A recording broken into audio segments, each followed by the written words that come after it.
And I'm looking at Kim lovingly and dotingly smile every time Calvin says something. That says that spark is still there. Yep. She adores. And I want to say this to all wives. Don't stop adoring your king. Don't stop being the president of your king's fan club. And at the same time, you will see that same love and veneration come back towards you for what you put out. So kudos to you, Kimberly. That smile just got as wide as big every time as if he had just proposed to you. Don't ever give up on that spark. Yeah. Oh, now, hey, brother. Yeah. Yes, sir. Brother. Is that personal? A little bit. But we ain't talking about me. We talking about you. Hey, no. Hey, that came from the gut, brother. Hey, did you see Kimberly's face when I said a little bit? You like, I did. But hey, those of you that know, any true comedian that's true to his craft, he's going to take what's within and he's going to make light out of what could be some pain. So to answer that question and to clear it up so that I'm not having to sleep in the studio is what I'm saying is, it's personal as in reminding me to do what I just advised Calvin to do. And when she sees this, reminding her to continue to do what Kimberly do. Because if woman, you don't look at me the way she look at him, there's gonna be smoke in the city. You understand?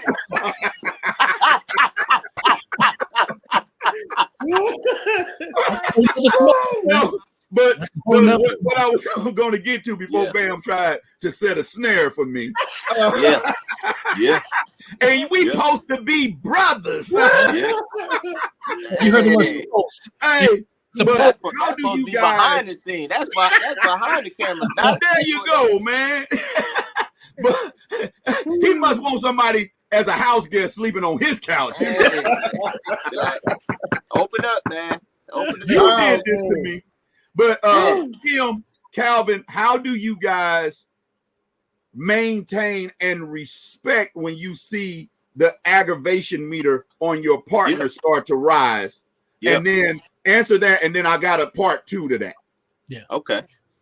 I mean, because of course, in every relationship, there's ups and downs. That's why I wanted to get to. I'm like, man, like, I hope they don't paint this thing like this thing just perfect. Like, it's just no problems and nothing going on. Like, no, that's far from the truth. And I'd be a lie if I said if it wasn't. But it's like, man, when those times come up, that's why I thank God. Because just for instance, early in our marriage, like we was like bickering. It was like these small little quarrels, little bickering. It could be any little thing, and next you know that thing could turn to a big old thing. You know what I'm saying?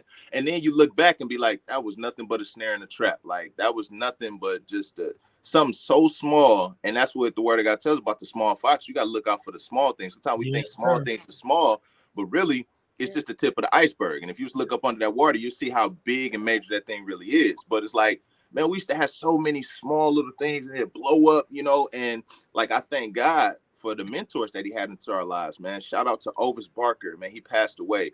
Man, shout out to like my wife said, she was our pastor, Lady Lisa Martin, prophetess Lady Lisa Martin, man.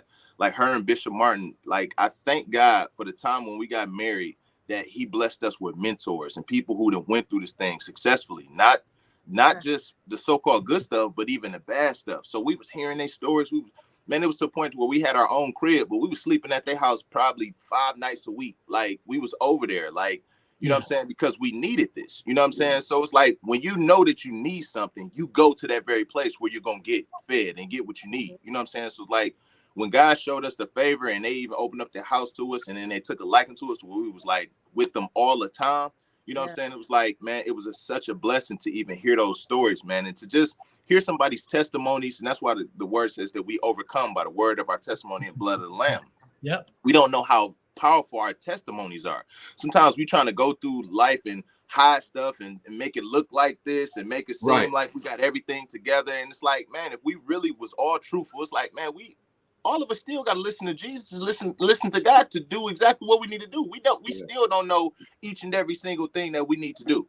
So, bruh, I'm still listening to God to get wisdom about myself. You know, no matter where I'm at or what I'm doing. You know what I'm saying? That's so right. It's like, man, it was those little things, you know what I'm saying? But I thank God for taking us around examples. And I remember we was going through some tough times, and there was times where we was about to split. There was a couple times we was about to split, and I thank God for not allowing us and allowed us not to happen.